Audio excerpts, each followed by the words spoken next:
উফ, আজকে এত বৃষ্টি জেরাল্ড। আচ্ছা, তোমার মা কি রান্না করছে বৃষ্টির মধ্যে? আমার মা রাঁধছে খিচুড়ি আর মাংস। তোমার মাকে একটু ডাক দাও না। মা এদিকে আসো তো। আন্টি ভালো আছেন? ও তো পড়ালেখা করে না, ও তো নষ্ট হয়ে যেতেছে দিন দিন। ওর যে সামনে পরীক্ষা, ও কিছু বুঝে?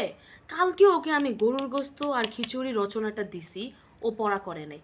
কি সিলেবাসে কিভাবে গরুর গোস্ত খিচুড়ি রচনা আসে? সিলেবাস সিলেবাস তো ওর কমপ্লিট।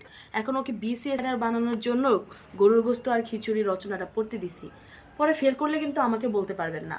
আজকে আমি গরুর গোস্ত আর খিচুড়ি রাঁধছি, একটু খেয়ে যাও। ও আন্টি, আপনিও খিচুড়ি রান্না করছেন? না আন্টি, খাবো না। ও খাবা না? ঠিক আছে। না না না আন্টি, দেন দেন দেন, সাথে একটু লেবু আর শসাও দিয়েন। হয়েছিল তো খাইতে।